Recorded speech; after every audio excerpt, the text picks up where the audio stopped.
What's up, everyone? Welcome back to my channel where we take boring old food and turn it into something epic. Make sure you smash that like button and subscribe for more awesome food hacks. Today, we're tackling a problem we've all faced: leftover frozen berries.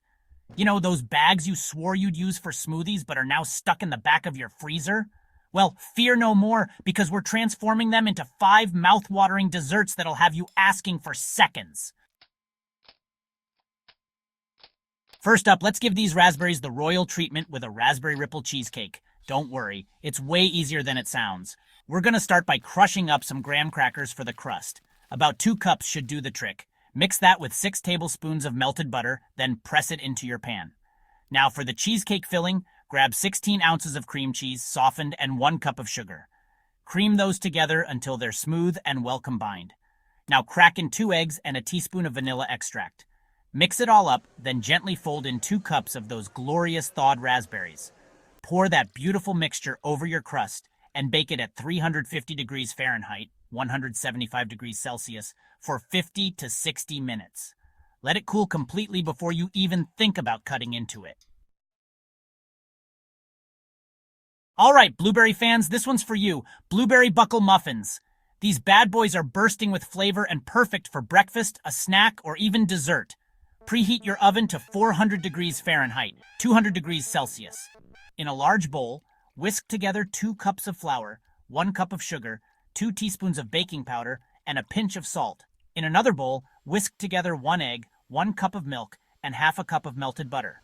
Pour the wet ingredients into the dry ingredients and stir until just combined.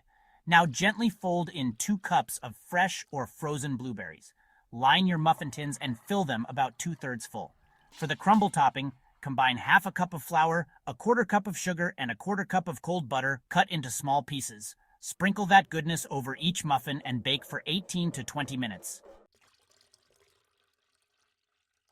Chapter 3. Blackberry Blast. Time to unleash the power of the blackberry with a blackberry cobbler that'll rock your world. Preheat your oven to 350 degrees Fahrenheit, or 175 degrees Celsius. Grab a baking dish and toss 6 cups of blackberries with half a cup of sugar and 2 tablespoons of cornstarch. Now let's make the cobbler topping. In a bowl, combine 1 cup of flour, 1 cup of sugar, 1 teaspoon of baking powder, and a pinch of salt. Cut in half a cup of cold butter until the mixture resembles coarse crumbs. Pour in half a cup of milk and stir until just combined. Drop spoonfuls of this magical batter over the blackberries and bake for 45 to 50 minutes, or until the topping is golden brown and the filling is bubbly. Chapter 4.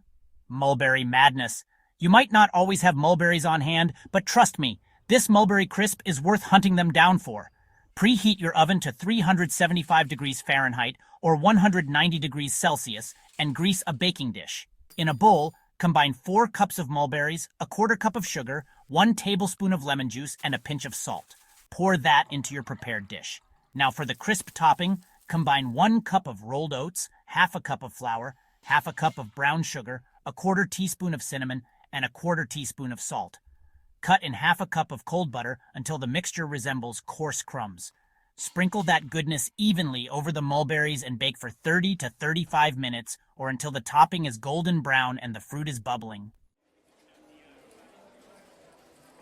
Chapter 5. Cranberry Craze. Last but not least, let's show those cranberries some love with a cranberry orange bread that'll blow your mind. Preheat your oven to 350 degrees Fahrenheit, or 175 degrees Celsius, and grease a loaf pan. In a large bowl, whisk together 2 cups of flour, 1 teaspoon of baking soda, half a teaspoon of salt, and 1 teaspoon of ground cinnamon. In a separate bowl, cream together 1 cup of sugar and half a cup of softened butter until light and fluffy. Beat in 2 eggs, 1 at a time, then stir in the zest of 1 orange and a 1/4 cup of orange juice. Gradually add the dry ingredients to the wet ingredients, mixing until just combined. Gently fold in 1 cup of chopped cranberries and half a cup of chopped walnuts if you like. Pour the batter into the prepared loaf pan and bake for 50 to 60 minutes, or until a toothpick inserted into the center comes out clean. Boom! There you have it! 5 incredible desserts that prove frozen berries are anything but boring. Don't forget to give this video a thumbs up if you're ready to tackle those forgotten bags in your freezer. Subscribe and hit that notification bell so you don't miss out on more epic food transformations. Until next time, stay sweet, my friends.